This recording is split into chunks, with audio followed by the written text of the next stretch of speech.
기도하겠습니다. 하나님 아버지, 오늘도 말씀 앞에 섰습니다. 나는 말씀 앞에 서 있기 때문에 주의 음성을 듣지만 수많은 이 땅의 사람들은 하나님의 말씀 앞에 서지 못해 길을 몰라 헤매고 방황하고 있습니다. 그래서 저마다 건의 있다는 사람에게 찾아가 자신의 인생 문제를 토로하곤 합니다. 그러나 그들은 곁길을 알려줄 뿐이지 진짜 바른 길을 안내하지 못합니다. 주의 말씀만이 우리에게 바른 길을 안내할 줄로 믿습니다. 이 말씀을 내가 경험하고 또 주변 사람들에게 나눠줄 수 있는 우리 모두가 되게 하여 주옵소서. 예수님의 이름으로 기도합니다. 아멘. 네, 오늘은 시편 27편 1절부터 14절까지입니다. 시편 27편 1절부터 14절을 같이 읽겠습니다. 여호와는 나의 빛이요 나의 구원이시니 내가 누구를 두려워하리요. 여호와는 내 생명의 능력이시니 내가 누구를 무서워하리요. 악인들은 내 살을 먹으려고 내게로 왔으나 나의 대적들 나의 원수들인 그들은 실족하여 넘어졌도다. 군대가 나를 대적하여 진칠지라도 내 마음이 두렵지 아니하며 전쟁이 일어나 나를 치려할지라도 나는 여전히 태어나리로다.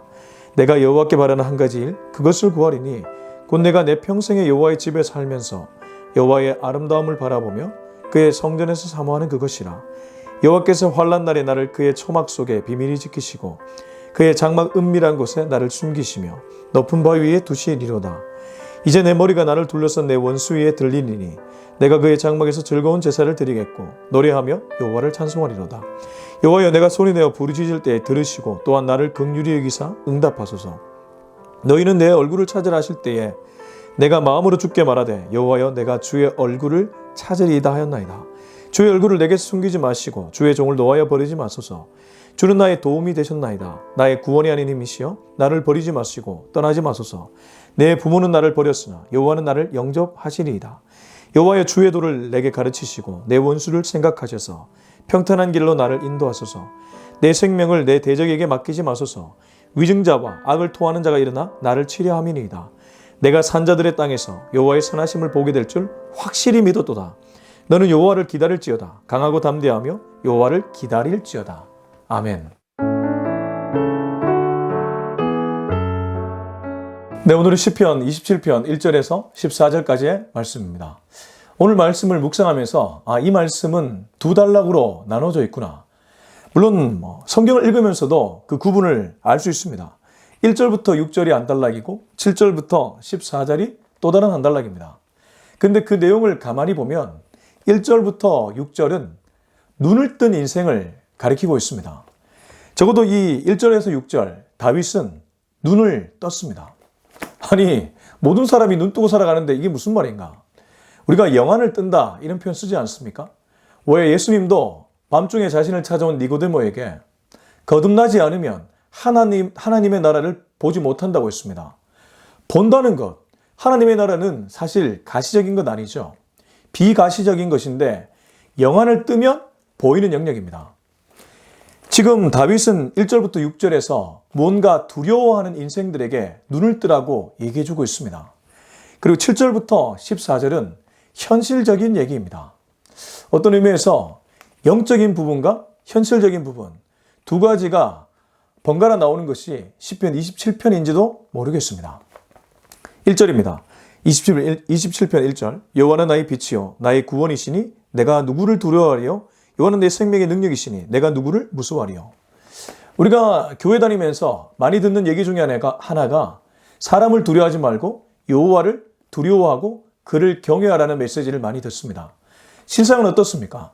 생각보다 우리는 쉽게 두려움에 휩싸입니다. 죽음도 우리에게 두려움을 주지만 가깝게 내게 일어나는 문제들도 내게 불안과 염려를 가져다 줄 때가 많습니다. 특별히 남자들의 경우, 한 가정을 책임지는 가장의 경우 내일 일에 대한 염려가 있습니다. 여자들도 마찬가지일 겁니다. 자녀의 미래에 대한 불안, 그리고 나의 미래에 대한 불안, 가정의 미래에 대한 불안, 사업을 운영하면 사업의 미래에 대한 불안, 인간은 어떤 의미에서 불안을 안고 살아가야 되는 존재인지도 모릅니다. 특별히 다윗에게 있어서 이 불안은 2절에 보면 이렇게 얘기하죠. 악인들이 내 살을 먹으려고 내게로 왔으나 나의 대적들, 나의 원수들인 그들은 실족하여 넘어졌도다. 악인들, 원수들이 다윗을 에워싸고 있습니다. 가만히 생각해 보면 때로 배우자도 원수일 때가 있고 나의 대적일 때가 있습니다. 정말 사랑해서 결혼했는데 현실 속에서 살아가다 보면 가까운 배우자 때문에 내 근심이 깊어지고 내 고단이 더욱 무게가 무거워질 때가 많다는 것이죠. 그렇지 않습니까? 제가 간혹 유튜브 안에서 기독교 채널만이 아니라 다른 채널도 볼 때가 많은데 심리 상담이나 자신의 문제 상담을 하는 거 보면 이혼을 앞두고 상담하는 경우가 상당히 많이 있더라고요. 근데 결국 성격 차이가 많습니다. 정말 사랑해서 결혼했지만 현실 속에서 그 남자와 성격을 맞춰가기가 너무 어렵다는 것이죠.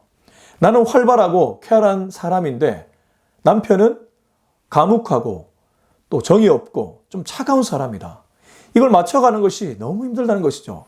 그런 사람에게 지금 다윗의 고백처럼 가까운 배우자가 악인이나 대적이나 원수가 될 수 있다는 겁니다.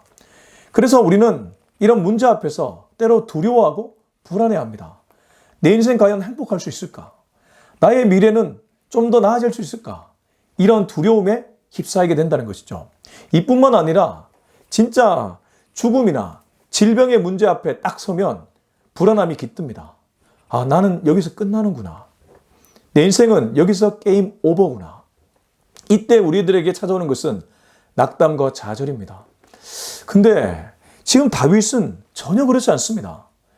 아마 다윗이 시편 27편을 쓸 때 적어도 이 상황을 가정할 때를 보면 암울하기 짝이 없을 때입니다. 이를테면 사울 왕의 추격을 받고 있었을 때나 혹은 자신의 아들의 배반을 경험했을 때나 여러 가지 암울한 상황 속에 놓여 있음에도 불구하고 그는 누구를 진짜 두려워해야 되는지를 알고 있었던 것입니다. 제가 거듭 말씀드린 것 중에 하나가 하나님께 시선을 고정하면 모든 문제는 단순해진다는 것입니다. 영혼을 살리는 분은 하나님밖에 없습니다. 우리 육체는 사실 사단마귀가 죽음으로 몰아넣을 수 있습니다. 죄의 삭시 사망이고 이 죄를 가져온 궁극적인 원인, 그 원인을 제공한 자가 사단마귀이기 때문입니다. 또 공중권세 잡은 자가 사단마귀이기 때문입니다. 현실적인 문제 때문에 넘어지게 만드는 것도 사단마귀일 수 있습니다. 근데 가장 궁극의 문제, 이 영혼의 문제만큼은 사단마귀가 건들 수가 없습니다. 하나님의 영역이기 때문입니다. 영혼의 죽고 사는 문제는 하나님께 달려있다는 것이죠. 그렇다면 여러분 이렇게 한번 생각해 보십시오. 지금 내가 그 문제 해결하지 못할 수 있고 또 내 질병 때문에 내가 죽을 수 있습니다. 이건 굉장히 당연한 논리적 기결이죠. 근데 내 영혼은 살아날 수 있다는 것. 여기에 만약에 우리가 인생의 포커스를 맞추고 살아간다면 두려워할 대상이 사라져 버립니다.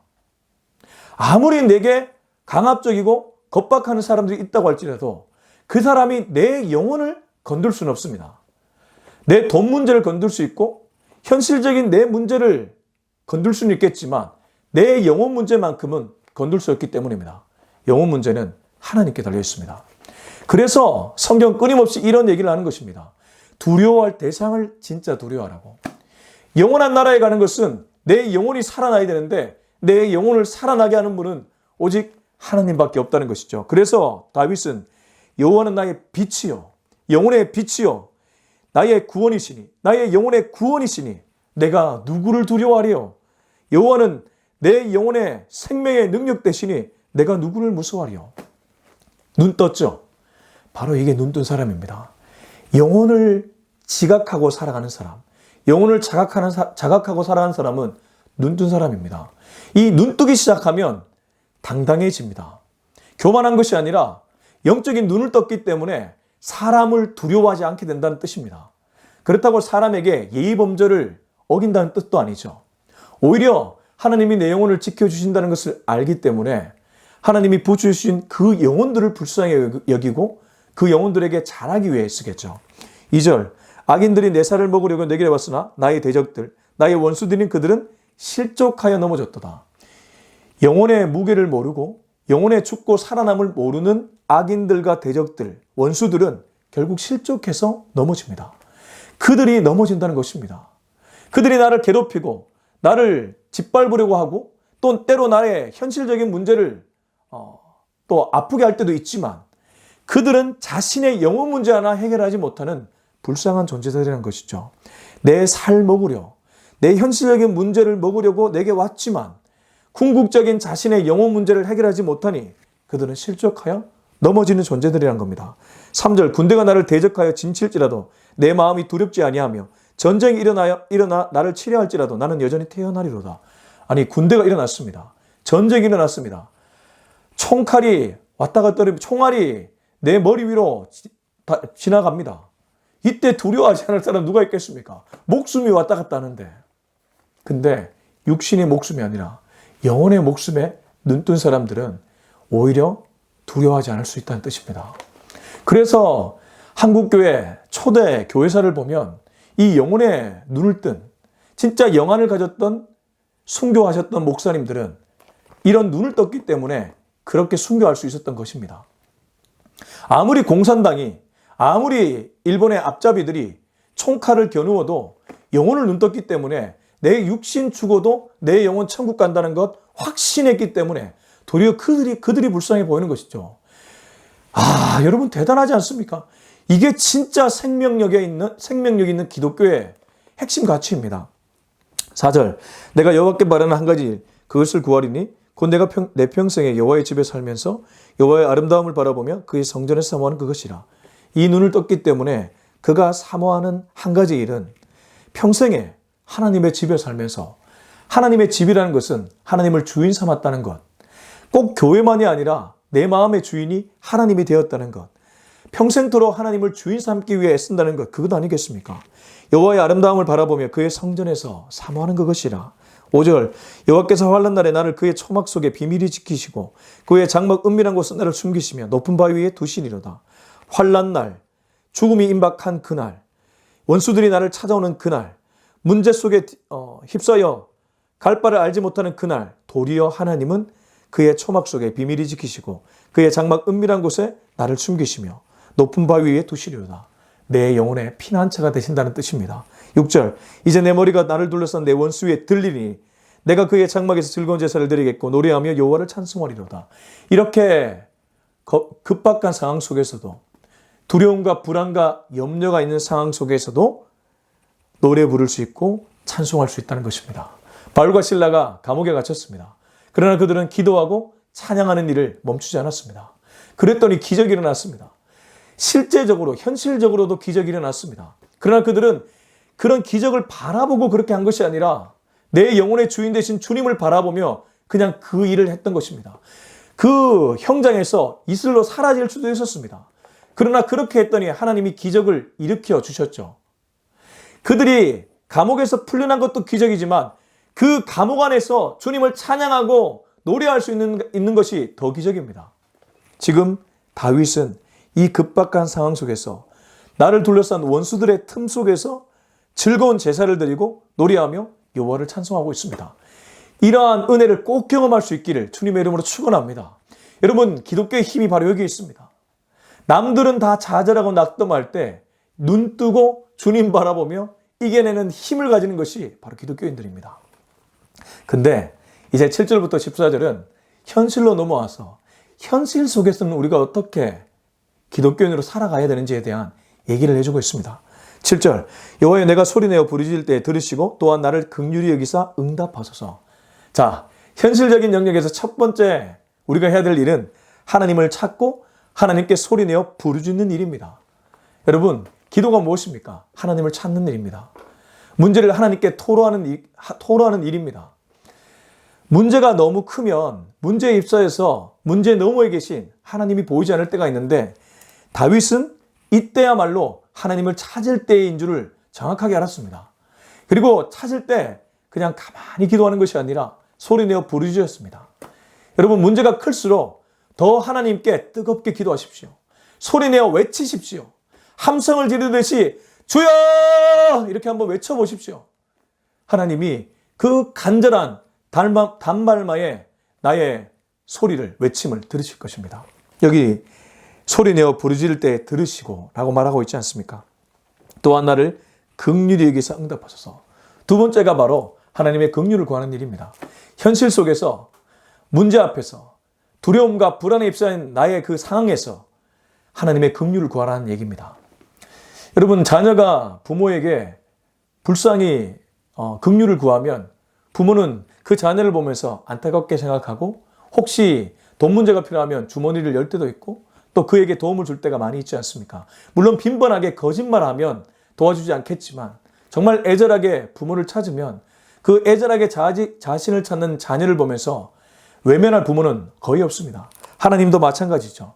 이렇게 애절하게 간절하게 주님께 부르짖는 자신의 자녀들을 하나님이 왜 외면하겠습니까? 하나님의 긍휼함을 구하면 하나님이 응답하신다는 거죠.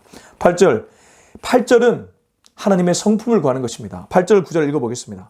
너희는 내 얼굴을 찾으라 하실 때에 내가 마음으로 주께 말하되 여호와여 내가 주의 얼굴을 찾으리이다 하였나이다. 주의 얼굴을 내게서 숨기지 마시고 주의 종을 놓아여 버리지 마소서. 주는 나의 도움이 되셨나이다. 나의 구원의 하나님이시여 나를 버리지 마시고 떠나지 마소서. 8절 9절은 하나님의 얼굴을 찾는다는 것인데 달리 말하면 하나님의 성품을 의지한다는 것입니다. 제가 계속해서 말씀드린 것 중에 하나가 코람도요, 하나님의 얼굴 앞에서는 하나님의 성품 앞에서입니다. 하나님이 신실하시기 때문에 우리도 신실하게 살아가기를 애쓰고 하나님이 거룩하시기 때문에 우리도 거룩하게 살기를 애쓰고 하나님이 사랑이시기 때문에 우리도 사랑하며 살기를 애쓰는데 여기 지금 안타까운 상황 속에서 하나님의 얼굴을 찾는다는 것은 하나님의 성품을 붙잡고 기도한다는 것이죠. 하나님 사랑의 하나님 아닙니까? 내게 사랑을 베풀어 주십시오. 하나님은 언약의 하나님 아닙니까? 언약의 신실하신 하나님 아닙니까? 나를 보호하여 주시옵소서. 당신의 그늘 아래 거하게 하여 주시옵소서. 그렇게 기도하는 모습을 얘기해 주고 있습니다. 그리고 주의 종을 놓아여 버리지 마소서라고 얘기합니다. 하나님이 유기하면 정말 하나님이 내버려 두시면 그 인생만큼 비참한 인생이 없는데 그렇게 하지 말아달라고 간절하게 부르짖는 것이죠.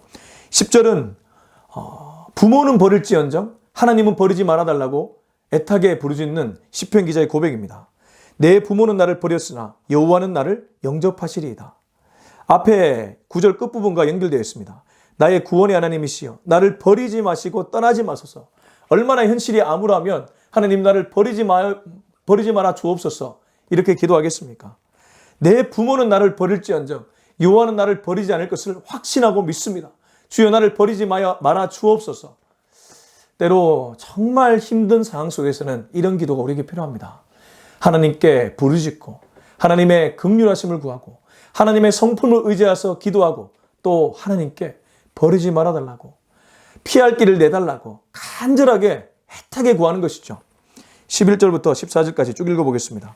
여호와여 주의 도를 내게 가르치시고 내 원수를 생각하셔서 평탄한 길로 나를 인도하소서.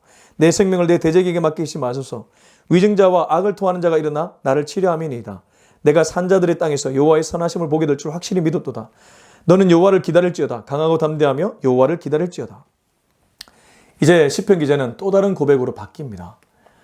현실적으로 하나님께 나와 부르짖고 기도했고 하나님의 얼굴을 찾았고 또 하나님의 긍휼하심을 구했다면 이제 하나님께 자신에게 어떠한 가르침을 달라고 얘기하고 있습니다. 주의 도를 내게 가르치시고 원수를 생각하셔서 평탄한 길로 나를 인도하여 주옵소서. 이 기도가 점점 하나님께 맡기는 쪽으로 바뀌어가고 있는 것을 알 수 있습니다. 현실적인 영역에서 첫 번째로 우리가 기도의 자리에 나왔다면 기도를 하다가 점점 하나님께 위탁하는 인생으로 바뀌어간다는 것이죠.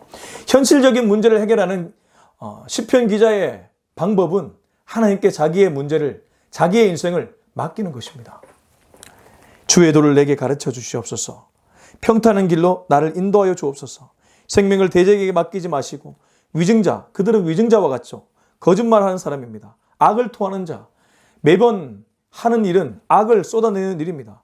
일어나 나를 치료할 때 주여 주께서 나를 가르쳐 주시고 평탄한 길로, 평탄한 길은 주의 길인데 주의 길로 인도하여 주옵소서.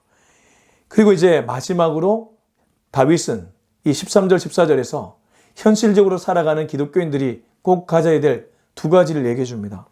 내가 산자들의 땅에서 여호와의 선하심을 보게 될 줄 확실히 믿었도다. 확실히 믿는 믿음을 얘기하고 14절 여호와를 기다릴지어다. 강하고 담대하며 여호와를 기다릴지어다. 인내를 얘기합니다. 믿음과 인내가 우리가 이 땅을 경주하면서 가져야 될 기독교인의 매우 중요한 현실적 가치라는 것입니다. 산자들의 땅에서 현실이죠. 현실 속에서 여호와의 선하심을 보게 될 줄 확실히 믿었도다. 하나님이 악한 길로 나를 인도하지 않고 선한 길로 인도할 줄, 합력하여 선을 이루실 줄 확실히 믿습니다. 믿음을 흔드는 무리들이 얼마나 많이 있습니까? 불신을 불어넣는 무리들이 얼마나 많이 있습니까?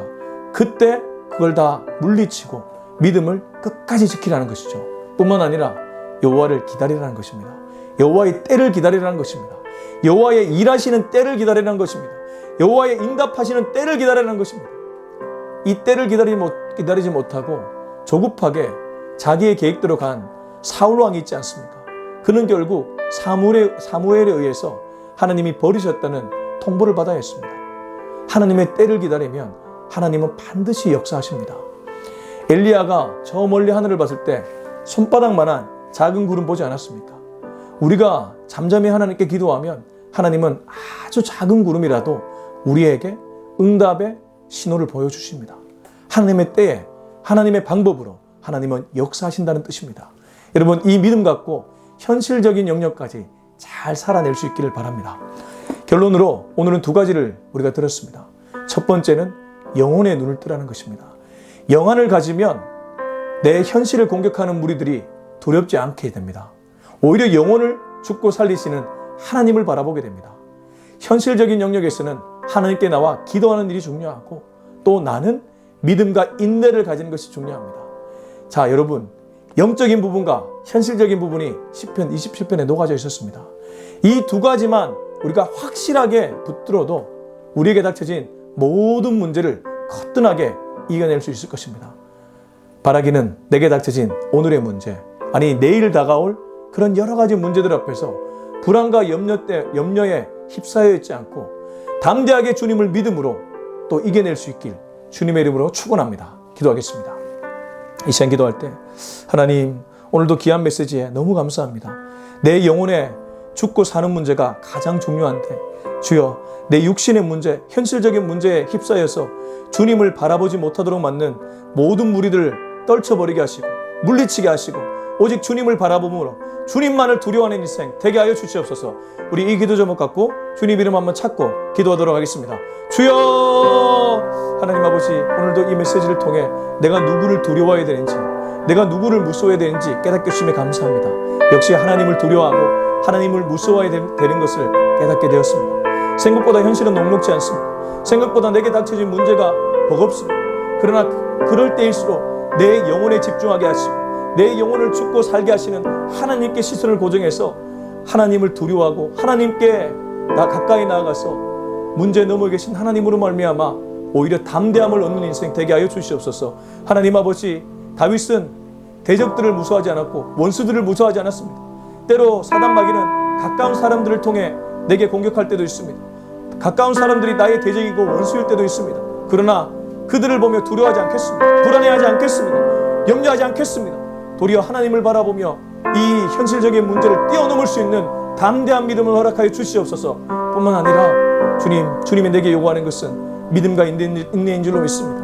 사단은 불신을 조장하고 내가 인내하지 않고 조급하게 일을 하도록 나를 이끌 때가 있습니다. 주여, 그 속삭임에 넘어가지 않고 끝까지 믿음 지키고 끝까지 인내해서 주님의 때를 바라보며 주님의 응답하는 것을 경험하는 우리 모두가 되게 하여 주시옵소서. 이제는 우리 주 예수 그리스도의 은혜와 하나님의 사랑과 성령의 위로하심이 오늘 이 메시지를 듣고 하나님의 때를 잠잠히 기다리며 하나님을 굳건하게 신뢰해서 오직 그분만을 두려워하는 인생 되기로 다짐하는 우리들 모두의 머리 위에 지금부터 영원토록 함께하기를 간절히 축원하옵나이다. 아멘.